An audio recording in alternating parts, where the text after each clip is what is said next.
Hello, welcome to Text Tutor Academy. So മക്കളെ, നമ്മള് മൂന്നാമത്തെ ചാപ്റ്റർ പഠിക്കാൻ പോവാണ്. എന്താ ചാപ്റ്ററിന്റെ പേര്? മർദ്ദം. ഓക്കെ, തുടങ്ങിയാലോ? എന്നാ നിങ്ങൾ ഈ പിക്ചർ ഒന്ന് നോക്കിയേ. ഈ പിക്ചറിൽ കണ്ടോ രണ്ടാളുകൾ സംസാരിക്കുന്നേ? അതിൽ ഒരാൾ പറയാണ്, അവിടെ റോഡിൽ ചളി നിറഞ്ഞിട്ടുണ്ട്, വണ്ടി താഴ്ന്നു പോകും.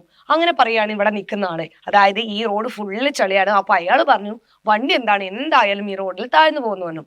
അപ്പൊ നമ്മുടെ ലോറി ഡ്രൈവർ പറയാണ്, ഒരു പലക ഇട്ടാൽ വണ്ടി താഴ്ന്നു പോകില്ല എന്നും ആര് പറഞ്ഞു? നമ്മുടെ ലോറി ഡ്രൈവറും പറയാണ് ചെയ്തത്. അപ്പൊ മക്കളെ മനസ്സിലായല്ലോ. അതായത് ഒരാള് ചളി കണ്ടപ്പം തന്നെ പറഞ്ഞു വണ്ടി താഴ്ന്നു പോകുന്നു. മറ്റേ ആൾ എന്താ പറഞ്ഞത്? അപ്പം മറ്റേ ആള് നമ്മൾ പറയാണ്, അയ്യോ വണ്ടി ഒരു പലക ഇടുകയാണെങ്കിൽ താഴ്ന്നു പോകില്ല എന്നും നമ്മുടെ ലോറി ഡ്രൈവർ പറഞ്ഞു. എന്തുകൊണ്ടായിരിക്കും മക്കളെ നമ്മുടെ ലോറി ഡ്രൈവർ വണ്ടി താഴ്ന്നു പോകാതിരിക്കാൻ ഒരു പലക വെച്ചാൽ മതി എന്ന് പറയാൻ കാരണം എന്തായിരിക്കും? ഒന്ന് ഗസ് ചെയ്ത് നോക്കി. എന്തുകൊണ്ടായിരിക്കും നമ്മുടെ ഈ ലോറി ഡ്രൈവർ ഇങ്ങനെ പറയാനുള്ള റീസൺ? അത് നമ്മൾ ഈ ചാപ്റ്റർ കുറച്ചൊന്ന് പഠിച്ചു കഴിഞ്ഞാൽ നിങ്ങൾക്ക് മനസ്സിലാവും എന്തുകൊണ്ടായിരിക്കും നമ്മുടെ ലോറി ഡ്രൈവർ ഇങ്ങനെ പറയാൻ കാരണമെന്ന്. ക്ലിയർ ആയല്ലോ? തുടങ്ങുന്ന ഓക്കെ. സോ മക്കളെ നോക്കിയേ, വിവിധ തരം ബലങ്ങളെ കുറിച്ച് നാം പഠിച്ചതാണല്ലോ. ഭൂമി എല്ലാ വസ്തുക്കളിലും ഒരു ആകർഷണ ബലം പ്രയോഗിക്കുന്നുണ്ട്. അതാണല്ലോ വസ്തുവിന്റെ ഭാരം. അതായത് മക്കളെ, എനിക്കൊരു ഭാരമുണ്ട്, നിങ്ങൾക്കൊരു ഭാരമുണ്ട്. അങ്ങനെ ലോകത്തെ ഓരോ വസ്തു നോക്കുകയാണെങ്കിലും ഓരോ വസ്തുവിനും അതിൻ്റെതായ ഭാരമുണ്ട് അല്ലേ? അപ്പൊ ഈ ഭാരം എന്ന് പറഞ്ഞാൽ, വസ്തുവിന്റെ ഭാരം എന്ന് പറഞ്ഞാൽ എന്താണ്? ഭൂമി ഓരോ വസ്തുവിലും കൊടുക്കുന്ന ആകർഷണ ബലത്തിനെയാണ് എന്തെന്ന് പറയുന്നത്? ആ ഒരു വസ്തുവിന്റെ ഭാരം എന്നതുകൊണ്ട് ഉദ്ദേശിക്കുന്നത്. സെറ്റ് ആണല്ലോ. അപ്പൊ വസ്തുവിന്റെ ഭാരം എന്ന് പറഞ്ഞാൽ എന്താണ്? ഭൂമി കൊടുക്കുന്ന ആകർഷണ ബലം. അതിനെയാണ് വസ്തുവിന്റെ ഭാരം എന്നതുകൊണ്ട് ഉദ്ദേശിക്കുന്നത്. ക്ലിയർ ആണല്ലോ? ഓക്കെ, അപ്പൊ നോക്കുക, നമ്മൾക്ക് ഇവിടെ ഓരോ ഫിഗർ തന്നിട്ടുണ്ട്. ക്ലിയർ ആയോ? ഓരോ ഫിഗർ തന്നിട്ടുണ്ട്. അപ്പം ഇവിടെ എന്താ ചെയ്തത്? ഒരു സ്പോഞ്ചിൽ നമ്മൾ ഒരു കട്ട എടുത്തിട്ട് ഇങ്ങനെ ലംബമായി വെച്ചിട്ടുണ്ട്. രണ്ടാമത്തെ കേസിലോ ഒരു സ്പോഞ്ചിൽ കട്ട ഇങ്ങനെ തിരശ്ചീനമായി, അതായത് കിടത്തി വെച്ചിട്ടുണ്ട്. മൂന്നാമത്തെ കേസിൽ ഒരു കുട്ടി നിൽക്കുകയാണ്. നാലാമത്തതിലോ അതേ കുട്ടി പോയി കിടക്കുകയാണ് ചെയ്യുന്നത്. അങ്ങനെ 4 കേസുകളാണ്, സിറ്റുവേഷൻ ഇവിടെ ഉണ്ട്. അപ്പൊ ഇവിടെയൊക്കെ എന്താണ്? ഇവിടെ അതായത് വേറെ വേറെ സിറ്റുവേഷൻ ആണെങ്കിലും സാഹചര്യമാണെങ്കിലും അവിടുത്തെ എന്താണ്? വസ്തുവിന്റെ ഭാരത്തിൽ മാറ്റം വരുന്നുണ്ടോ? ഇല്ല. ആദ്യത്തെ 2 കേസ് ഇതും നോക്കുമ്പോ രണ്ടിലും ഒരേ കട്ടയാണ്. അതുകൊണ്ട് കട്ടയ്ക്ക് ഭാരത്തിൽ മാറ്റം വരുന്നുണ്ടോ? ഇല്ല. അതായത് ഈ കട്ടയ്ക്ക് എത്രയാണോ ആദ്യം ഭാരമുള്ളത് അത് തന്നെയായിരിക്കും ഇവിടെയും ഈ കട്ടേന്റെ ഭാരം എന്ന് പറയുന്നത്, അല്ലേ? ദെൻ ഇവിടെ ഇയാളെ ഭാരം എത്രയാന്ന് നോക്കുക, അത് തന്നെയായിരിക്കും ഇയാളെയും ഭാരം. ഭാരത്തിൽ ഇവിടെ മാറ്റം വരുന്നില്ല. പക്ഷേ ഇവിടെ എന്താണ്? വ്യത്യസ്ത തരത്തിലാണ് ഇവരെന്താകുന്നത്? ബലം പ്രയോഗിക്കപ്പെടുന്നത്. അതാണ് പറഞ്ഞത്, ഒരേ ഭാരം തന്നെ വ്യത്യസ്ത രീതിയിൽ എന്താണ്? പ്രയോഗിക്കപ്പെടുന്നു. ഓക്കെ, ഒരേ ഭാരം തന്നെ, ആ ഭാരം എന്താണ്? വ്യത്യസ്ത രീതിയിലാണ് ഇവിടെ ഓരോ കേസിലും പ്രയോഗിക്കുന്നത് എന്നാണ് പറഞ്ഞത്. ക്ലിയർ ആയല്ലോ? ഓക്കെ. അപ്പൊ നോക്കാം നമുക്ക്. ഒരു ഇഷ്ടിക സ്പോഞ്ചിൽ ലംബമായും തിരശ്ചീനമായും വെച്ചിരിക്കുന്നു. 2 സന്ദർഭങ്ങളിലും അതിന്റെ ഭാരത്തിന് മാറ്റം വരുന്നില്ലല്ലോ. 2 സന്ദർഭം, ഒന്ന് ലംബമായിട്ട് ഒന്നിങ്ങനെ കിടത്തിയിട്ട്, രണ്ടിലും നമ്മൾ ഒരേ ഇഷ്ടികയാണ് എടുത്തത്. അതുകൊണ്ട് അതിന്റെ ഭാരത്തിൽ മാറ്റം വരുന്നുണ്ടോ? ഫസ്റ്റ് കട്ടയ്ക്ക് എത്രയാണോ ഭാരമുള്ളത് അത് തന്നെയല്ലേ രണ്ടാമത്തെ കട്ടയ്ക്കും? അതേ മക്കളെ, അതുകൊണ്ട് ഭാരത്തിൽ മാറ്റം വരുന്നില്ല. എന്നാൽ സ്പോഞ്ച് താഴ്ന്നത് ഒരുപോലെയാണോ? അതായത് മക്കളെ, ഈ ഒരു കേസിലും നോക്കിയാൽ രണ്ടിലും സ്പോഞ്ച് താഴ്ന്നത് ഒരുപോലെയാണോ? വേഗം പിക്ചർ നോക്കി പറഞ്ഞേ. അല്ല, ഇതിൽ നല്ലോണം താഴുമ്പോ ഇതിലോ ജസ്റ്റ് താഴുന്നേ ഉള്ളൂ. അതുപോലെ തന്നെ ഇവിടെ നോക്കുമ്പോൾ ഇവിടെ ബെഡ് നല്ലോണം താഴ്ന്നു, പക്ഷെ ഇവിടെയോ അങ്ങനെ താഴ്ന്നില്ല. ഓക്കെ, അപ്പൊ അതാണ് ചോദിച്ചത്. അപ്പൊ അല്ല എന്ന് പറയും. ഇഷ്ടിക സ്പോഞ്ചിൽ ലംബമായി വെച്ചപ്പോഴാണ് സ്പോഞ്ച് എന്തായത്? കൂടുതൽ താഴ്ന്നത്, അല്ലേ? അപ്പം മെത്തയിൽ നിൽക്കുമ്പോഴും കിടക്കുമ്പോഴും കുട്ടിയുടെ ഭാരത്തിൽ മാറ്റം വരുന്നില്ല. എങ്കിൽ നിൽക്കുമ്പോഴല്ലേ മെത്ത കൂടുതൽ താഴുന്നത്? അതായത് കുട്ടി നിൽക്കും ചെയ്യുന്നുണ്ട്, കിടക്കും ചെയ്യുന്നുണ്ട്. അപ്പം നിൽക്കുന്നതിലും കിടക്കുന്നതിലും കുട്ടീന്റെ ഭാരത്തിൽ വ്യത്യാസം വരുന്നില്ല. പക്ഷെ കിടക്ക താഴുന്നത് എപ്പോഴാണ്? കുട്ടി നിൽക്കുമ്പോഴാണ്. എന്തായിരിക്കും ഇതിന് കാരണം എന്നാ മക്കളെ ചോദിച്ചത്? നിൽക്കുമ്പോൾ പ്രതല പരപ്പളവ് കുറയുന്നു. അതായത് മക്കളെ, നമ്മൾ നിൽക്കുകയാണെങ്കിൽ കുട്ടീന്റെ ആ കാൽഭാഗമാണ് അവിടെ വരുന്നത്. അപ്പൊ ആ ഒരു ഭാഗത്തിന്റെ പ്രതലം മാത്രമേ വരുന്നുള്ളൂ. അതുകൊണ്ട് അവിടെ പ്രതലത്തിന്റെ പരപ്പളവ് കുറയാണ് ചെയ്യുന്നത്. പക്ഷെ കുട്ടി കിടക്കുമ്പോഴോ കുട്ടീന്റെ ആ ഒരു ഫുൾ ശരീരം വരുന്നു. അപ്പൊ പരപ്പളവ് എന്താണ്? കൂടുന്നു. അതായത് നിൽക്കുമ്പോൾ കുട്ടിയുടെ പ്രതല പരപ്പളവ് കുറയുന്നു, അപ്പോൾ ഭാരം കൂടുന്നു. അതുകൊണ്ടാണ് മെത്ത കൂടുതൽ താഴുന്നത്. മക്കളെ, കുട്ടി ഇങ്ങനെ നിൽക്കുകയാണ് ചെയ്യുന്നത്. നിൽക്കുമ്പോൾ എന്താണ് കുട്ടീന്റെ പ്രതല പരപ്പളവ് എന്താണ് കുറയാണ്. പ്രതല പരപ്പളവ് കുറയുമ്പോൾ അവിടെ കുട്ടിക്ക് എന്താണ് ഭാരം എന്താണ് കൂടുകയാണ് ചെയ്യുന്നത്. അതുകൊണ്ടാണ് മെത്ത കൂടുതൽ താഴുന്നത്. ശ്രദ്ധിക്കുക, കുട്ടീന്റെ ഭാരത്തിന് മാറ്റം വരുന്നില്ല. ക്ലിയർ ആയോ? പക്ഷേ പ്രതല പരപ്പളവിനനുസരിച്ചിട്ട് ആ ഭാരം അതിൽ കൊടുക്കുന്ന അളവിൽ എന്താണ് വ്യത്യാസം വരുന്നത്. അതാണ് ശ്രദ്ധിക്കണം. അല്ലാതെ ഭാരം മാറുന്നു എന്നല്ല, ആ ഭാരം ആ മെത്തയിൽ അനുഭവപ്പെടുന്നതിൽ എന്താണ് വ്യത്യാസം വരുന്നു. അതായത് നിൽക്കുമ്പം എന്താണ് ഭാരം എന്താണ് നല്ലനും അനുഭവപ്പെടുന്നുണ്ടെങ്കിൽ കിടക്കുമ്പോൾ എന്താണ് ആ മെത്തയിൽ അത്ര ഭാരം തോന്നില്ല. അതുകൊണ്ടാണ് മെത്ത അധികം താഴാത്തത്. പക്ഷെ നിൽക്കുമ്പോഴോ കുട്ടീന്റെ എല്ലാ ഭാരവും അതിലേക്ക് വരുന്നു. അപ്പം കിടക്ക നല്ലോണം താഴുന്നു. അതാണ് പറഞ്ഞത്. സെറ്റ് ആണല്ലോ? ഓക്കെ. സോ മക്കളെ, കാർഡ്ബോർഡിൽ ഒരു മുട്ടുസൂചി തറച്ച് ചിത്രത്തിലേതുപോലെ ഒരു ബലൂൺ അതിനു മുകളിൽ വെക്കുക. ചെറിയൊരു ഭാരം ബലൂണിന് മുകളിൽ വെച്ച് നോക്കുക. അതായത് ഒരു പലകെടുത്തു, ഒരു മുട്ടുസൂചി വെക്കുക, എന്നിട്ട് വീർപ്പിച്ച ബലൂൺ വെക്കുക. അതിനുശേഷം അതിന്റെ മുകളിൽ വേറെ ഒരു പലക വെച്ച് ജസ്റ്റ് ഒരു വെയിറ്റ് അതിന്റെ മുകളിൽ വെക്കുക. ഇതുപോലെ തന്നെ ബലൂൺ പൊട്ടിപ്പോകുന്നില്ലേ? ഇങ്ങനെ വെക്കുമ്പോൾ, അതായത് ബലൂൺ വീർപ്പിച്ചു, അതിന് മുകളിൽ വീണ്ടും ഒരു പലക വെച്ച് അതിന് മുകളിൽ ഒരു ഭാരം വെച്ചു. അപ്പൊ ഈ ബലൂൺ എന്താവും മക്കളെ? ബൂം എന്ന് പറഞ്ഞ് പൊട്ടിപ്പോവാണ് ചെയ്യുക. പൊട്ടിപ്പോകും. മുട്ടുസൂചികൾ വളരെ അടുത്തു തറയ്ക്കുക. അതായത് ഇനി അടുത്തൊരു പലക എടുക്കുക, എന്നിട്ട് അതിൽ ഫുള്ള് ക്ലോസ് ആക്കിയിട്ട് ഇങ്ങനെ ഫുള്ള് മുട്ടുസൂചികൾ വെക്കാനാണ് പറഞ്ഞത്. ഇതേ ഭാരം ബലൂണിന് മുകളിൽ വെക്കുക. അതായത് ബലൂൺ ഇവിടെ വീർപ്പിച്ചില്ല, അതേപോലെ ഒരു വീർപ്പിച്ച ബലൂൺ ഇവിടെയും വെക്കുക. എന്നിട്ട് ഇവിടെ വെച്ച പോലെ എന്താക്കുക, എന്താണോ ഇവിടെ ഈ പലകേന്റെ മുകളിൽ വെച്ചത് അതേപോലെ ഈ ബലൂണിന് മുകളിലും അത് വെച്ചിട്ട്, അതായത് അതേ ഭാരം ഇവിടെ എത്രയാണോ ഭാരം കൊടുത്തത് അതേ ഭാരം ഇവിടെയും കൊടുക്കാനാണ് പറഞ്ഞത്. ക്ലിയർ ആണല്ലോ?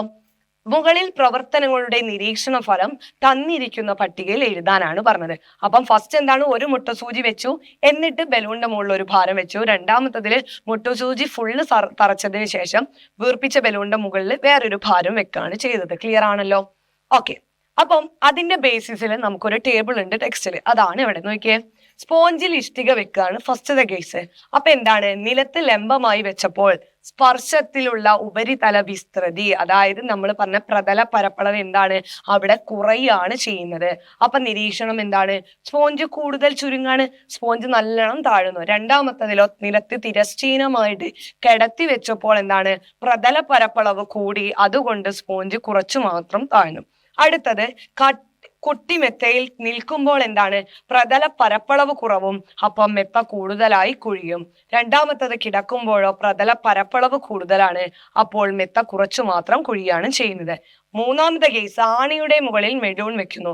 ഫസ്റ്റ് ഒരു ആണി മാത്രം ഉപയോഗിച്ചപ്പോൾ എന്താണ് അവിടെ ആ ഒരു ആണി മാത്രമാണ് എന്ത് വരുന്നത് ബലൂണുമായി സ്പർശത്തിൽ വന്നത്. അതായത് അവിടെ ആ ഒരു ആണി വന്നപ്പോ അതിന്റെ പ്രതലം എന്താണ് വളരെ ഈ ഒരു പ്രതലം മാത്രമല്ലേ അവിടെ സ്പർശിച്ചുള്ളൂ. അപ്പൊ അവിടത്തെ എന്താണ് സ്പർശത്തിലുള്ള ഉപരിതല വിസ്തൃതി, അതായത് ആ മുട്ടുസൂചി വന്ന ഭാഗം, അതാണ് ഈ ഉപരിതല വിസ്തൃതി. അതെന്താണ് അവിടെ ചെയ്യുന്നത് കുറയാണ് ചെയ്യുന്നത്. അപ്പൊ എന്താണ് ബലൂൺ പൊട്ടുകയാണ് ചെയ്യുന്നത്. രണ്ടാമത് നിരവധി ആണികൾ വെക്കുമ്പം ഇതാണ് എന്റെ പലക എന്ന് വെക്കുക, ഈ പലകയിൽ നിറച്ചു മണി. അപ്പൊ എന്താണ് അവിടെ സ്പർശത്തിൽ വന്ന ഈ എല്ലാ ആണിയുടെയും കൂടി മുട്ടുകൾ, അതായത് അവിടുത്തെ ആ ഉപരിതല വിസ്തൃതി എന്താണ് ഈ ഫുൾ ഭാഗം വന്നു. എല്ലാ ആണികളും വന്നപ്പം ഉപരിതല വിസ്തൃതി കൂടുതലായി. അപ്പം ബലൂൺ എന്തായി പൊട്ടിയിട്ടുമില്ല. ഫസ്റ്റ് പൊട്ടി, രണ്ടാമത്തതിൽ പൊട്ടിയിട്ടില്ല. ക്ലിയർ ആണല്ലോ? സോറി മക്കളെ. സോ ഒരേ ബലം അനുഭവപ്പെടുന്ന സന്ദർഭങ്ങളിൽ തന്നെ പ്രതല പരപ്പളവ് മാറുമ്പോൾ വ്യത്യസ്ത ഫലങ്ങൾ കിട്ടുന്നുണ്ടല്ലോ. മനസ്സിലായല്ലോ? ഭാരം എന്താണ് സെയിം, അഥവാ ഒരേ ബലം അനുഭവപ്പെടുന്നു. ബലം അവിടെ അനുഭവപ്പെടുന്നത് സെയിം ആണ്. പക്ഷേ പ്രതല പരപ്പളവ് എന്താണ് വ്യത്യസ്ത മാറുമ്പോൾ വ്യത്യസ്ത ഫലങ്ങൾ കിട്ടുന്നില്ല. അതായത് മക്കളെ അവിടത്തെ ബലം എന്താണ് സെയിം ആണ് ആവുന്നത് അല്ലേ, ബലത്തിൽ വ്യത്യാസം വരുന്നില്ല. എത്രയാണോ, അതായത് ബലം എന്ന് പറയുന്നത് എന്താണ് ആക്ച്വലി നമ്മളെ ഭൂമി ഒരു വസ്തുവിൽ കൊടുക്കുന്ന ബലം, അതല്ലേ അതിന്റെ ഭാരം, അത് മാറുന്നില്ല. അഥവാ ബലം മാറുന്നില്ല അല്ലെങ്കിൽ അതിന്റെ ഭാരം മാറുന്നില്ല നമുക്ക് പറയാൻ പറ്റും. അപ്പം ആ ബലം മാറാത്ത കേസിൽ നമുക്ക് പറയാം ബലം മാറുന്നില്ലെങ്കിലും അവിടുത്തെ പ്രതലത്തിന്റെ പരപ്പളവിൽ എന്താണ് വ്യത്യാസം വരുന്നുണ്ട്.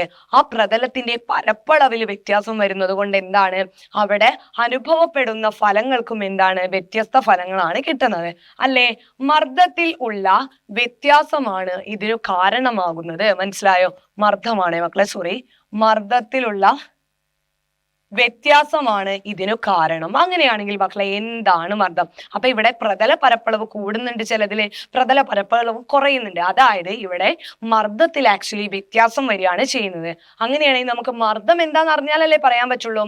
അതായത് മക്കളെ യൂണിറ്റ് പരപ്പളവിൽ ലംബമായി അനുഭവപ്പെടുന്ന ബലമാണ് മർദ്ദം എന്ന് പറയുന്നത്. അതായത് മക്കളെ ഇതാണ് എന്റെ എന്ന് പറയുന്നത് യൂണിറ്റ് പരപ്പളവ്. അതായത് 1 മീറ്റർ സ്ക്വയർ എന്താണ് പരപ്പളവ്. അതായത് ഇത് 1 മീറ്റർ, ഇത് 1 മീറ്റർ, ഇത് 1 മീറ്റർ, ഇത് 1 മീറ്റർ. അപ്പൊ ഇതിന്റെ പരപ്പളവ് എന്ന് പറയുന്നത് 1 മീറ്റർ സ്ക്വയർ.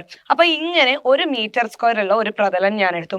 ഈ പ്രതലത്തിന് ഇതാ ലംബമായിട്ട്, മനസ്സിലായോ, ഇങ്ങനെ ലംബമായിട്ട് അനുഭവപ്പെടുന്ന ബലത്തിനെ, മനസ്സിലായോ, ഫോഴ്സ്, ബലത്തിനെയാണ് നമ്മൾ എന്തെന്ന് പറയുക, മർദ്ദം എന്ന് പറയുന്നത്. മനസ്സിലായോ? നമ്മൾ ഏതൊരു പ്രതലം, ഇപ്പൊ എന്റെ കൈയാണ് വിചാരിക്കുക, ഈ കയ്യിൽ ഇങ്ങനെ ലംബമായിട്ട് അനുഭവപ്പെടുന്ന ബലം, അതാണ് എന്തെന്ന് പറയുന്നത്, മർദ്ദം എന്ന് പറയുന്നത്.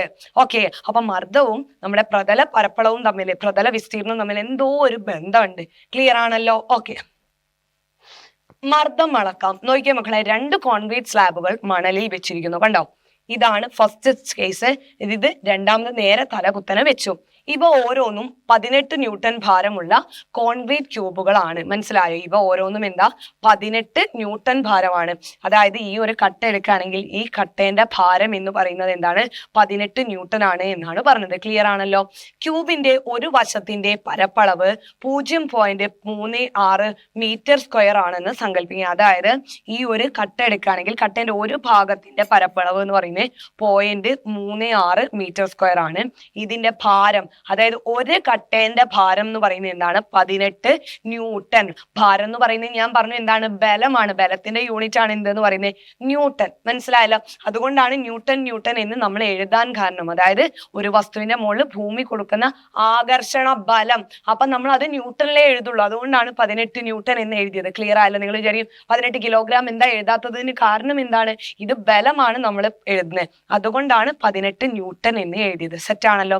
ഓക്കെ, അപ്പം ഈ ഒരു കട്ടേന്റെ ബലം 18 ന്യൂട്ടൺ ആണ്.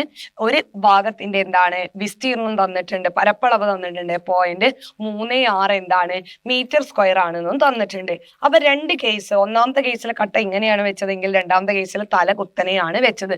സെറ്റ് ആണല്ലോ മക്കളെ? ഓക്കെ, ഇനി അടുത്ത കേസ് എന്ന് പറയുന്നത് എന്താണ്, ഈ ഒരു പിക്ചർ നമ്മളിപ്പം വെച്ച ഈ ഒരു പിക്ചറിലെ മക്കളെ, ഈ ഒരു 2 കേസ് വെച്ചിട്ട് നമ്മളോട് എന്താണ് ഈ ഒരു ടേബിൾ ഫിൽ ചെയ്യാനാണ് പറഞ്ഞത്. നോക്കിയേ, ഫസ്റ്റ് മണലിൽ അനുഭവപ്പെടുന്ന ബലം, അതായത് ഒന്നാമത്തെ കേസിലെ മണലിൽ അനുഭവപ്പെടുന്ന ബലവും രണ്ടാമത്തെ കേസിലെ മണലിൽ അനുഭവപ്പെടുന്ന ബലവുമാണ് നമ്മളോട് ചോദിച്ചത്. മക്കളെ, ഒന്നാമത്തെ കേസിലും രണ്ടാമത്തെ കേസിലും ബലം എന്ന് പറയുന്നത് എന്താണ്, ഇത്രയും കട്ടയും ഇവിടെ ഇത്രയും കട്ട, അപ്പൊ അതിന്റെ എല്ലാം കൂടിയല്ലേ അവിടെ ബലം വരുന്നത്. അതായത് ഒന്നിന്റെ ബലം എന്ന് പറയുന്നത്, ഒന്നിൻ്റെത് 18 ന്യൂട്ടൺ. ഈ ബലം എന്നത് ഇവിടെ ഉദ്ദേശിക്കുന്നത് എന്താണ്, കട്ടേന്റെ ഭാരം എന്ന്. നിങ്ങൾ ഡൗട്ട് അടിക്കരുത്, ഇത് എന്തുകൊണ്ട് ഭാരം കിലോഗ്രാമിൽ തന്നില്ല. മക്കളെ, നമ്മൾ കിലോഗ്രാമിൽ പറയുന്നത് നമ്മുടെ മാസിനെയാണ് നമ്മൾ ആക്ച്വലി നമ്മൾ എന്തെന്ന് പറയുന്നത്, കിലോഗ്രാമിൽ പറയുന്നത്. അപ്പൊ നമ്മൾ പറയും എന്റെ ബോഡീന്റെ വെയിറ്റ് എന്ന് പറയുന്നത് നമ്മൾ 45 കിലോഗ്രാം ആണ്, 50 കിലോഗ്രാം ആണ് എന്നൊക്കെ പറയുന്നത് എന്താണ്, നമ്മളെ ഭാരം എന്ന് പറയല്ലേ നമ്മൾ ചെയ്യുക. നമ്മൾ എന്താന്ന് പറയാ, നമ്മുടെ മാസിനെയാണ് പറയാ. നമ്മളെ ഭാരം എന്ന് പറയുന്നത് എന്താണ്, നമ്മളെ ഭൂമി നമ്മളുടെ ഈ ശരീരത്തിനെ എന്താണ് ഇങ്ങനെ അട്രാക്ട് ചെയ്യുന്നത്, അതായത് ആകർഷിച്ചുകൊണ്ടിരിക്കുന്നുണ്ട് അല്ലെ. അപ്പം ആ ഭൂമി കൊടുക്കുന്ന ബലമാണ് നമ്മളുടെ എന്ത് എന്ന് പറയുന്നത്, ആക്ച്വലി ഭാരം എന്ന് പറയുന്നത്. നമ്മൾ ഈ കിലോഗ്രാമിൽ പറയുന്നത് നമ്മുടെ മാസിനെയാണ് ആക്ച്വലി. മനസ്സിലായോ? മാസിനെയാണ് കിലോഗ്രാമിൽ പറയുന്നത്. ബലം എന്ന് പറയുന്നതാണ് ആക്ച്വലി എന്ത് എന്ന് പറയുന്നത്, നമ്മുടെ ബോഡീന്റെ വെയിറ്റ് എന്ന് പറയുന്നത്. മനസ്സിലായോ? വെയിറ്റ് എന്ന് പറയുന്നത് എന്താണ്, നമ്മളുടെ ഭൂമി നമ്മുടെ ബോഡിയിൽ കൊടുക്കുന്ന എന്താണ്, ബലം അഥവാ ഫോഴ്സ്.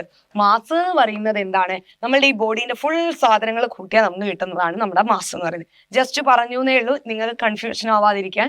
അപ്പൊ അതുകൊണ്ടാണ് ഇവിടെ നമ്മൾ ഈ ഒരു കട്ടേന്റെ ഭാരം എന്ന് പറയുമ്പോൾ 18 ന്യൂട്ടൺ എന്ന് പറയുന്നത്. കാരണം എന്താണ്, ഭൂമി ഇതിൽ കൊടുക്കുന്ന ആകർഷണ ബലത്തിന്റെ യൂണിറ്റ് ന്യൂട്ടൺ ആണ്. അതുകൊണ്ട് ഓക്കെ, അപ്പൊ മനസ്സിലായല്ലോ. ഈ ഒന്നാമത്തെ കേസിലും രണ്ടാമത്തെ കേസിലും എന്താണ്, ഈ ഇവിടത്തെ എല്ലാ കട്ടേന്റെയും ഭാരമാണ് ഇങ്ങോട്ട് വരുന്നത്. അതുപോലെ ഇവിടെയും എന്താണ്, ഈ എല്ലാ കട്ടേന്റെയും ഭാരമാണ് ഇങ്ങോട്ട് വരുന്നത്. സെറ്റ് ആണല്ലോ? അപ്പം ഒന്നാമത്തെ കേസിലെ മക്കളെ ഭാരം എത്രയായിരിക്കും? ഒരു കട്ടേന്റെ ഭാരം 18 ന്യൂട്ടൺ. അപ്പൊ ഇവിടെ 1 2 3 4 5 6 7 8 9 10, ഇവിടെയും 10. അതായത് 10 കട്ടകളാണ് ടോട്ടലിൽ ഉള്ളത് അല്ലെ. അപ്പൊ ഒന്നിന്റെ ഭാരം 18 ആണെങ്കിൽ മക്കളെ 10 കട്ടകളുടെ ഭാരം അപ്പൊ എത്രയായിരിക്കും? 180 ന്യൂട്ടൺ വരും അല്ലേ. ഒരു കട്ടേന്റെ നമുക്ക് തന്നിട്ടുണ്ട് എന്താണ്? 18 ന്യൂട്ടൺ ആണെന്ന് തന്നിട്ടുണ്ട്. അപ്പൊ ആ 10 കട്ടകളാണ് അവിടെ വെക്കുന്നത്. അപ്പൊ ആ 10 കട്ടേനും കൂടി ഭാരം വരൂലേ? ഇല്ലേ. രണ്ട് വ്യത്യസ്ത രീതിയിൽ വെച്ചു എന്നല്ലാതെ ഭാരത്തിൽ കട്ടയ്ക്ക് എന്തെങ്കിലും മാറ്റം വരുന്നുണ്ടോ? ഇല്ല. അതുകൊണ്ട് 10 കട്ടേന്റെ ആവുമ്പോൾ 180, ഇവിടെയും 180 ന്യൂട്ടൺ. ഓക്കെ, അതാ കണ്ട മണലിൽ അനുഭവപ്പെടുന്ന ബലം. ഇവിടെ ബലം എന്ന് തന്നു, കാരണം എന്താ? ആ ബലം എന്ന് പറയുന്നത് അതിന്റെ ഭാരമല്ലേ. ഓക്കെ, അടുത്തത് സ്പർശത്തിലുള്ള ഉപരിതലത്തിന്റെ വിസ്തൃതി. അതായത് മക്കളെ സ്പർശത്തിലുള്ളത് എന്ന് പറയുമ്പോൾ ഇത്രയും ഭാഗമാണ് ഇവിടെ സ്പർശിക്കുന്നത്. ഇവിടെയാണെങ്കിലോ ഇത്രയും ഭാഗം. അതായത് ഇവിടെ എന്ന് പറയുന്ന ഈ ഒരു ഭാഗം മാത്രമേ വരുള്ളൂ. അതായത് ഒരു ഭാഗത്തിന്റെ നമുക്ക് തന്നു 0.36 മീറ്റർ സ്ക്വയർ. അപ്പൊ ഇവിടെ ഈ ഒരു ഭാഗം വന്നത് കൊണ്ട് നമുക്ക് പറയാം ഇവിടത്തെ പ്രതലത്തിന്റെ വിസ്തീർണം, പരപ്പളവ് പറയുന്നത് 0.36 മീറ്റർ സ്ക്വയർ ആണ് നമുക്ക് പറയാൻ പറ്റും. പക്ഷെ ഇവിടെ അങ്ങനെയാണോ? അല്ല. കാരണം ഇവിടെ ഈ ഒരു കട്ടേന്റെ ഭാഗം വരുന്നുണ്ട്, ഈ രണ്ടാമത്തെ കട്ടേന്റെ വരുന്നുണ്ട്, പിന്നെ 3 4 അങ്ങനെ 4 കട്ടേന്റെയും കൂടി ഭാഗങ്ങളാണ് മണലിൽ സ്പർശിക്കുന്നത്. അപ്പൊ സ്പർശതല എന്താണ്? ആ ഒരു ഭാഗത്തിന്റെ പരപ്പളവ് എന്ന് പറയുന്നത് എന്താ? ഒന്നിൻ്റെത് 0.36 ആണ്. അങ്ങനെ ഇവിടെയും 4 കട്ടകൾ സ്പർശിക്കുന്നുണ്ട്. അപ്പൊ 0.36 × 4 ആണ് ഇവിടുത്തെ ആൻസർ. ഇവിടെ ഒരു കട്ടയേ ഉള്ളൂ, അതുകൊണ്ട് അത് മാത്രമേ സ്പർശനത്തിൽ വരുന്നുള്ളൂ. അപ്പം അത് മാത്രം ടച്ചിൽ വരുന്നതുകൊണ്ട് നമുക്ക് ഈ ഒരു ഭാഗത്തിന്റെ വിസ്തീർണം മാത്രം എടുത്താൽ മതി. അതുകൊണ്ട് 0.36. ഇവിടെ 4 കട്ടകളും എന്താണ്? നമ്മളുടെ മണലിൽ തൊടുന്നുണ്ട്. അപ്പൊ 4 കട്ടേനും കൂടി ആകുമ്പോൾ ഒന്നിൻ്റെത് 0.36 തന്നിട്ടുണ്ട്. അപ്പൊ 4 എണ്ണം വരുമ്പം 6 4 24 2 3 4 12 14. അതായത് 1.44 മീറ്റർ സ്ക്വയർ വരും ഇവിടെ ആകുമ്പോൾ ഇത്രയും വരും. സെറ്റ് ആണല്ലോ. അപ്പൊ മക്കളെ സ്പർശത്തിലുള്ള ഉപരിതലത്തിന്റെ വിസ്തൃതി ഇവിടെ വരുമ്പോൾ 1.44 മീറ്റർ സ്ക്വയർ ആണെങ്കിൽ ഇവിടെ വരുമ്പോൾ അത് എന്തായിട്ട് മാറും മക്കളെ? 0.36 മീറ്റർ സ്ക്വയർ. കാരണം ഇവിടെ ഒരു കട്ടയാണ് സ്പർശത്തിൽ വരുന്നതെങ്കിൽ ഇവിടെ 4 കട്ടകൾ സ്പർശനത്തിൽ വരുന്നുണ്ട്. അടുത്തത് യൂണിറ്റ് പരപ്പളവിൽ അനുഭവപ്പെടുന്ന ബലം, അതാണ് മർദ്ദം. മക്കളെ മർദ്ദം എന്ന് പറഞ്ഞാൽ എന്താണ്? 1 മീറ്റർ സ്ക്വയറിൽ അനുഭവപ്പെടുന്ന ബലം. ഇതെന്താണ്? ഇത് ആകെ ബലമാണ്. അവിടെ എന്താണ്? അവിടെ സ്പർശനത്തിൽ വരുന്ന ഇത്രയുമാണ്. ഇവിടെ സ്ലാബ് രണ്ടാമത്തെ കേസിൽ എടുക്കുമ്പോൾ ഇവിടെ 180 ന്യൂട്ടൺ തന്നെ ബലം വരുന്നുണ്ട്. പക്ഷെ അവിടെ സ്പർശത്തിൽ വരുന്ന ഇത്രയേ ഉള്ളൂ. അപ്പം മർദ്ദം എന്ന് പറയുന്നത് എന്താണ് മക്കളെ? ടോട്ടൽ അവിടെ ആകെ അനുഭവപ്പെടുന്ന ബലം ബൈ അവിടുത്തെ ആകെ വിസ്തീർണം. ഇവിടെയാണെങ്കിൽ ഇവിടുത്തെ ആകെ ഡിവൈഡഡ് ബൈ ഇത്. അതായത് ചെയ്യുമ്പോൾ 180 ബൈ 1.44 ചെയ്താൽ നമുക്ക് ആൻസർ കിട്ടും. ഇവിടെയും എന്താണ്? 180 ആണ് ആകെ ഭാരം ബൈ ഇവിടെ സ്പർശത്തിൽ വരുന്ന പരപ്പളവ് 0.36 ആണ്. അപ്പൊ ഇതിന്റെ കിട്ടും. അപ്പൊ സ്ലാബ് 1ന്റെ മർദ്ദം ഇങ്ങനെ ചെയ്താൽ കിട്ടും, സ്ലാബ് രണ്ടാമത്തേന്റെയോ ഇങ്ങനെ ചെയ്താൽ കിട്ടും. അതായത് നമുക്ക് ആകെ ബലവും അവിടുത്തെ ആകെ പരപ്പളവ് അഥവാ വിസ്തീർണവും അറിയുമെങ്കിൽ ബലം ബൈ അവിടുത്തെ വിസ്തീർണം അല്ലെങ്കിൽ പരപ്പളവ് ചെയ്താൽ നമുക്ക് ആൻസർ കിട്ടുമെന്നർത്ഥം. സെറ്റായോ മക്കളെ? അതാണ് ഇവിടെ ചെയ്തത്. ഇതേ ഡിവൈഡഡ് ബൈ ഇത് ചെയ്യുമ്പോൾ എന്ത് കിട്ടും? നമുക്ക് ഇവിടെ മർദ്ദം കിട്ടും. സെറ്റാണല്ലോ. ഓക്കെ, അടുത്തത് മക്കളെ വ്യാപക മർദ്ദം എന്താന്ന് നമ്മൾ പഠിക്കാൻ പോവാം. നോക്കാം. സ്ലാബിന്റെ ഭാരമാണല്ലോ മണലിൽ ലംബമായി അനുഭവപ്പെടുന്നത് അല്ലെ. സ്ലാബിന്റെ ഭാരമാണ് എന്താക്കുന്നത്? മണലിൽ ലംബമായി അനുഭവപ്പെടുന്നത്. അതായത് മണൽ ഇതാണെങ്കിൽ മണലിൽ അനുഭവപ്പെടുന്ന ബലം എന്ന് പറയുന്നത് എന്താണ്? സ്ലാബിന്റെ ഭാരം. ക്ലിയർ ആണല്ലോ. ഇതിനെ വ്യാപക മർദ്ദം എന്ന് പറയുന്നു. മനസ്സിലായോ മക്കളെ? സ്ലാബിന്റെ ഭാരമാണല്ലോ മണലിൽ ലംബമായി അനുഭവപ്പെടുന്നത്. അതായത് ഇതാണ് നമ്മളുടെ മണൽ എന്ന് വിചാരിക്കാം. അപ്പം ഈ മണലിൽ നമ്മൾ എന്താക്കുകയാണ്? ഇങ്ങനെ ഒരു സ്ലാബ് വെക്കുകയാണെങ്കിൽ ഈ സ്ലാബ് എന്താണ്? ഇങ്ങോട്ട് ഒരു ബലം പ്രയോഗിക്കുന്നുണ്ട് അല്ലേ? ഇങ്ങനെ കൊടുക്കുന്ന ബലത്തിനെയാണ് നമ്മൾ വ്യാപക മർദ്ദം എന്ന് പറയുന്നത്. വേറെ ഒന്നുമില്ല മക്കളെ, ഒരു പ്രതലം എടുക്കുക, ആ പ്രതലത്തിന് ലംബമായി ഇങ്ങനെ അനുഭവപ്പെടുന്ന ബലം, അതാണ് അതിന്റെ എന്തെന്ന് പറയുന്നത്, വ്യാപക മർദ്ദം എന്ന് പറയുന്നത്. അതാണ് പറഞ്ഞത് സ്ലാബിന്റെ ഭാരമാണല്ലോ മണലിൽ ലംബമായി അനുഭവപ്പെടുന്നത്. മണലിൽ ലംബമായി അനുഭവപ്പെടുന്നത് എന്താണ്, സ്ലാബിന്റെ ഭാരമാണ്. മനസ്സിലായോ? ഈ സ്ലാബ്, അതായത് മണലിൽ ഇങ്ങനെ സ്ലാബ് വെക്കുമ്പോൾ ആ സ്ലാബിന്റെ ഭാരമാണ് മണലിൽ എന്താക്കുന്നത്, ലംബമായിട്ട് അനുഭവപ്പെടുന്നത്. ഈ ലംബമായി അനുഭവപ്പെടുന്ന ഇതിനെയാണ് നമ്മൾ എന്ത് പറയാ, വ്യാപക മർദ്ദം എന്ന് പറയുന്നത്. സെറ്റാണല്ലോ. ഒരു പ്രതലത്തിൽ ലംബമായി അനുഭവപ്പെടുന്ന ബലത്തെ വ്യാപക മർദ്ദം എന്ന് പറയുന്നു.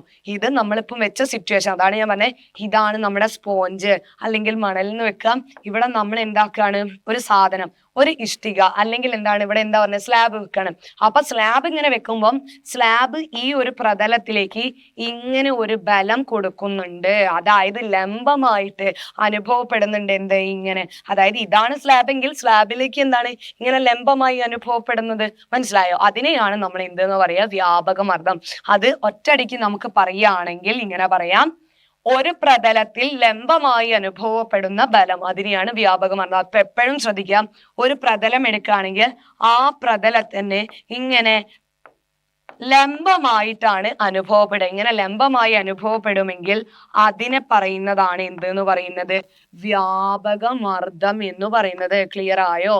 അപ്പം ഏത് പ്രതലം എടുക്കുകയാണെങ്കിലും പ്രതലത്തിൽ ലംബമായി കൊടുക്കുന്ന ബലത്തിനെ എന്തെന്ന് പറയും, വ്യാപക മർദ്ദം. ഇങ്ങനെയല്ല കൊടുക്കണ്ടേ, ഇങ്ങനെയുള്ളതിനെ വ്യാപക മർദ്ദം എന്ന് പറയില്ല. ഏതാണോ പ്രതലം, പ്രതലത്തിന് ലംബമായിട്ട് കൊടുക്കുന്നതിന് മാത്രമാണ് എന്ത് പറയാ, വ്യാപക മർദ്ദം എന്ന് പറയുന്നത്. സെറ്റാണല്ലോ മക്കളെ? നോക്കിയേ, യൂണിറ്റ് പരപ്പളവിൽ അനുഭവപ്പെടുന്ന ബലവും നാം കണ്ടെത്തിയല്ലോ. ഇതാണ് മർദ്ദം.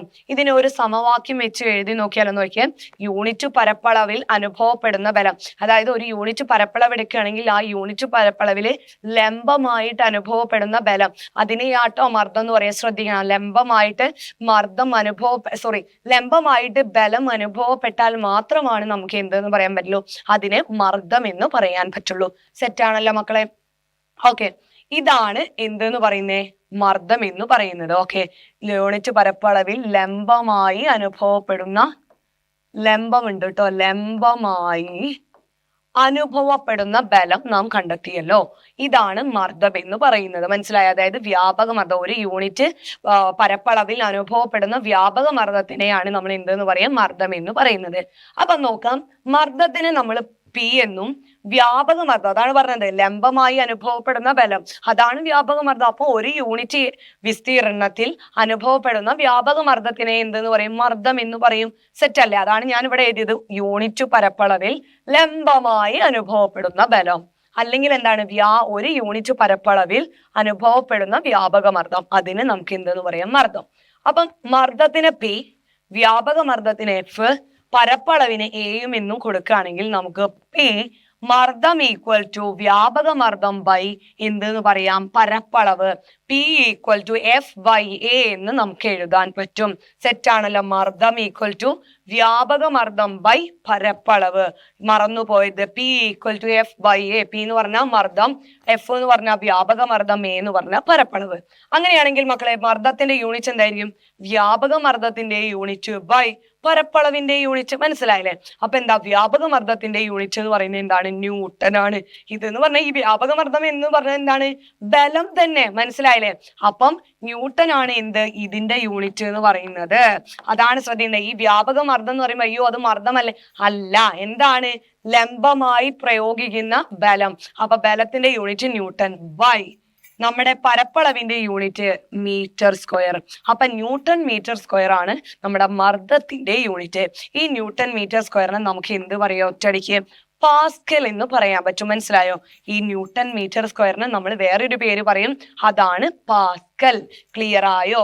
അപ്പൊ നമുക്ക് പറയാം, ഒരു പാസ്കൽ ഈക്വൽ ടു ഒരു ന്യൂട്ടൺ മീറ്റർ സ്ക്വയർ. കാരണം പാസ്കൽ ഈക്വൽ ടു എന്താണ്, ന്യൂട്ടൺ മീറ്റർ സ്ക്വയർ ആണ്. അപ്പൊ മക്കളെ മർദ്ദത്തിന്റെ യൂണിറ്റ് എന്താണ്, പാസ്കൽ അല്ലെങ്കിൽ newton by metre square. Set ആണല്ലോ മക്കളെ? അപ്പം നമ്മൾ വ്യാപക മർദ്ദം പഠിച്ചു, മർദ്ദം പഠിച്ചു, യൂണിറ്റും പഠിച്ചു. അപ്പം മർദ്ദം ഉണ്ടാവണമെങ്കിൽ അവിടെ എന്താക്കണം, ഒരു വ്യാപക മർദ്ദം നിർബന്ധമായിട്ടും വേണം. സെറ്റ് ആണല്ലോ? വ്യാപക മർദ്ദം പറഞ്ഞാൽ എന്താണ്, ഒരു പ്രതലത്തിൽ ലംബമായി അനുഭവപ്പെടുന്ന ബലത്തിനെയാണ് നമ്മൾ വ്യാപക മർദ്ദം എന്ന് പറയുന്നത്. ഓക്കെ മക്കളെ, അപ്പൊ ഇത്രയുമാണ് നമ്മൾ ഇന്നത്തെ സെക്ഷനിൽ ഡിസ്കസ് ചെയ്ത്. വളരെ സിമ്പിൾ ആയിട്ടുള്ള കാര്യങ്ങൾ മാത്രം, നിങ്ങൾക്ക് അറിയുന്ന കാര്യങ്ങൾ. നിങ്ങൾ ഇതിൽ കേൾക്കാത്തൊരു വേർഡ് എന്ന് പറഞ്ഞാൽ ആകെ ഉണ്ടാവും എന്താണ്, നമ്മുടെ വ്യാപകമർദ്ദം മാത്രമാണ്. അതും നിങ്ങൾക്ക് മനസ്സിലായിട്ടുണ്ടാവും. സിമ്പിൾ, അതായത് ഒരു പ്രതലത്തിൽ ലംബമായി അനുഭവപ്പെടുന്നതിന് നമ്മൾ എന്താ പറയും, വ്യാപകമർദ്ദം. That's it. സെറ്റ് ആണല്ലോ? അങ്ങനെയാണെങ്കിൽ മക്കളെ നമുക്ക് ഈ സെക്ഷൻ വൈൻഡ് അപ്പ് ചെയ്യാം. അപ്പൊ എല്ലാവർക്കും താങ്ക് യു ആൻഡ് ബൈ.